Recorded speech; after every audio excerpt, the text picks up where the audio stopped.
This channel is dry as a bone right now, and it's having huge impact on fish, wildlife, and all the biota along the channel here. The huge withdrawals being made on a very low river to agriculture and industry are creating this. Agriculture has developed extremely good irrigation techniques which can cut down the amount of water that they pull out of the river. It can reduce the amount of chemicals they have to put on their crops.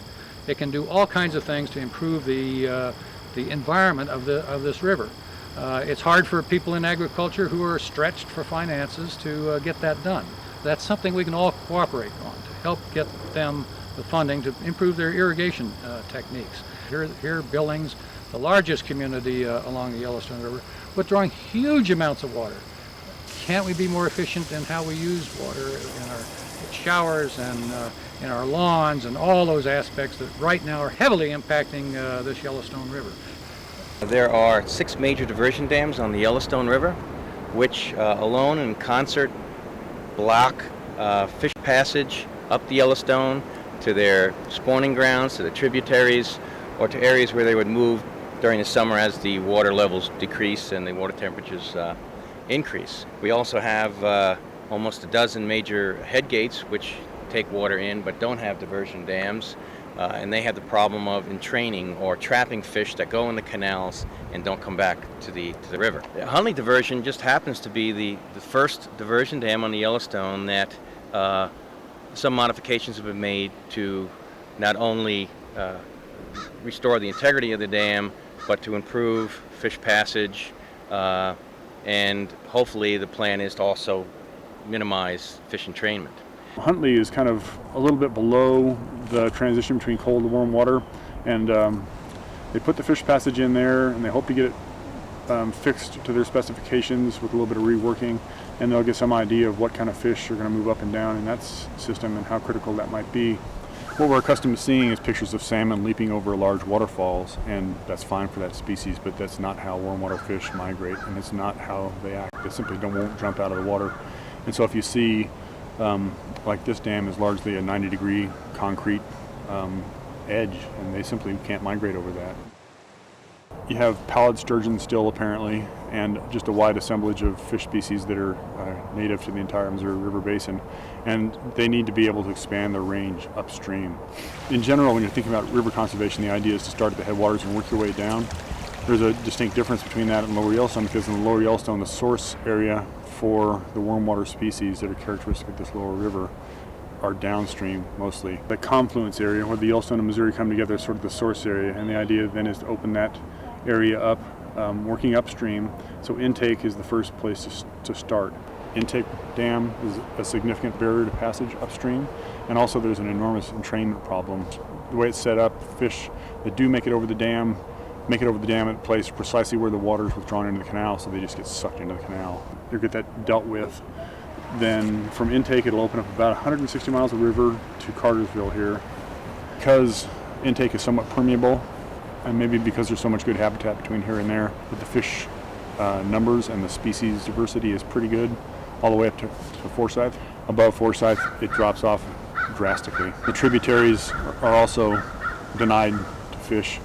The Tongue River is denied to fish by intake, and then also by the TY irrigation diversion on the Tongue River. The Bighorn, which is the biggest tributary of the Yellowstone, provides about a third of the water, is denied by Cartersville, by Myers, by Ranchers diversion, and then there's an irrigation dam low on the Bighorn as well.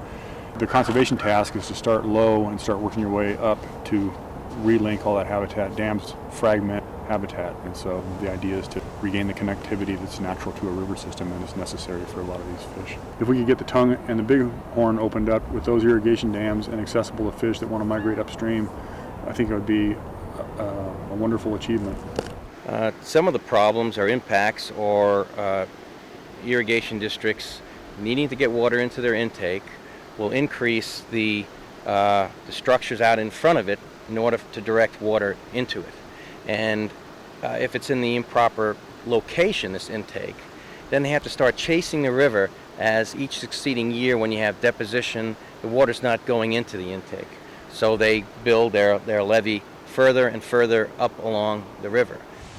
A sluiceway increases the speed of water along one side of a dam. If an intake is built close to such a structure, as the new one in Huntley was, then this should prevent gravel from building up behind it. Ideally, with normal flows, this would eliminate the need to dredge every year. Were screens to have been included in the new intake, as they were here at the T&Y Irrigation Dam on the Tongue River, fish entrainment would have been greatly reduced. As it turns out, only slots for monitoring nets were built into the design. Funding such improvements was and still is an issue for the Huntley Project Irrigation District.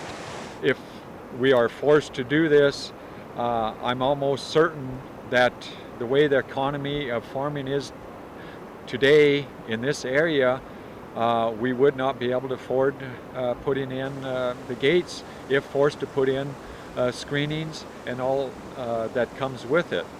We've budgeted and got money for the auxiliary head gates and the tunneling and such, but the extra cost of the screenings and having a person have to check these more than likely 3 or 4 times a day, it's not feasible for us as far as the landowners and farmers in the area. It's been stated to me that this river is basically public resource, and understand that public resource in recognition of people that like to fish, of recreation. I guess I look at public resource when it comes to putting food on the table. I consider that more public resource than this. And there's still people that come down here and fish. So obviously fish repopulate themselves, and I guess that's I'm a little at awe in what we're talking about in the percentage of fish that are taken out of here. From an irrigator's point of view, the dams work just fine the way they are.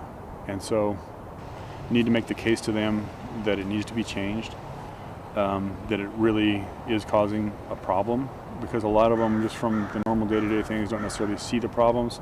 In a warm water river like this, where the water is not clear, those kind of problems aren't necessarily real apparent to people. It's unfortunate that it requires an endangered species on a river like this to really get much done. If you don't have that, then the pressure just doesn't develop to really change things. And by the time you get an endangered species, it's often too late. The time to act is now.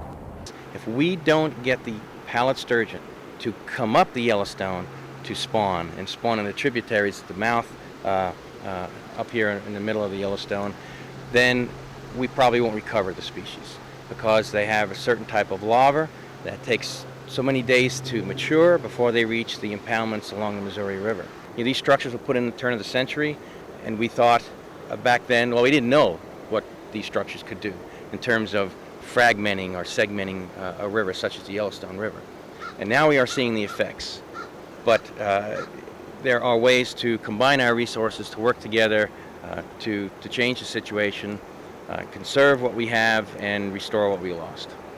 I have basically let them know that I am not interested in this point in time in representation of the district that there be any payment from the district for this, that this is something that they're concerned about. If one industry or business does harm to the Yellowstone, it's doing harm to the entire system and to everybody. And some of these solutions to these impacts may cost money, so we all must be part of that in providing for the funds or the resources needed to help solve these problems.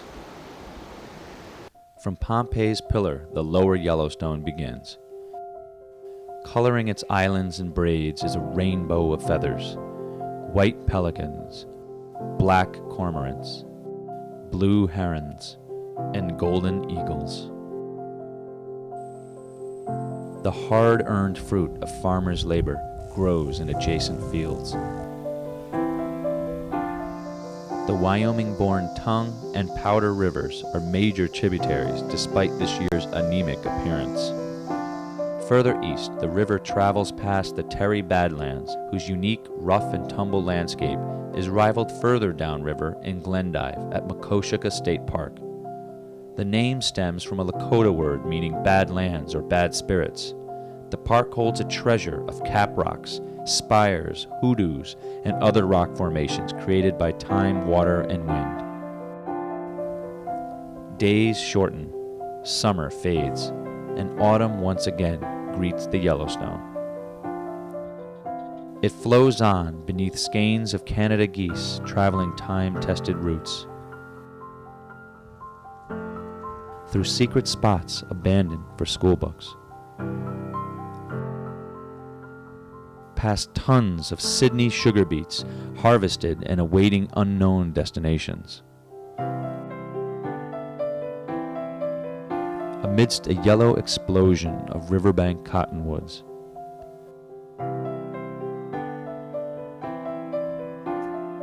through the familiar chill of mornings in a landscape coated with frost. In the presence of ancient banks created during more tumultuous times. Slowing to a lake-like crawl just out of sight from its conclusion, the river is worlds removed from its fast-moving mountain sections. It is here in North Dakota, hundreds of miles later, that the Yellowstone meets up with an equally strident river, the Missouri. Vast deposits of silt lifted from both channels coalesce into a beautiful muddy collage.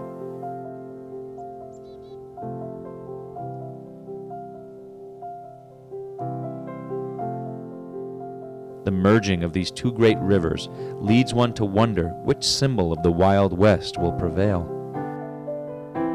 Will the taming of wilderness embodied in the dammed Missouri continue? Or will the spirit of wildness be allowed to live on as it has and still does in the Yellowstone? The fishery here is somewhat special in that it's based on natural reproduction. So our trout fishery here is a wild trout fishery. It's not something that's produced in a hatchery and brought here by a truck. Yellowstone is a magic word. Is it Yellowstone Park, Yellowstone River, the area surrounding Yellowstone? It's a very magical word and means a lot to people.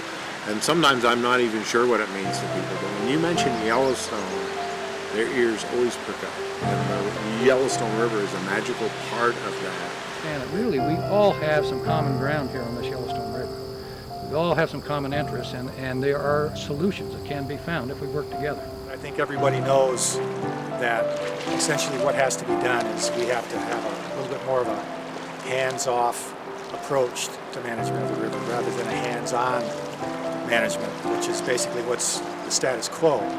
It's it's a neighbor. It's sometimes it gets drunk and a little unruly, and the rest of the time it's a pretty good friend. This is the last major undammed river in the lower 48 states. This is something that Montanans need to take great pride in. It's something that we haven't destroyed by luck or by intent. We still have it. And I think that 20 years from now, if we protect this river, we're going to be very happy that we did. If we allow this river to be destroyed bit by bit, we're going to regret it, and future generations of Montana are going to curse us, I think.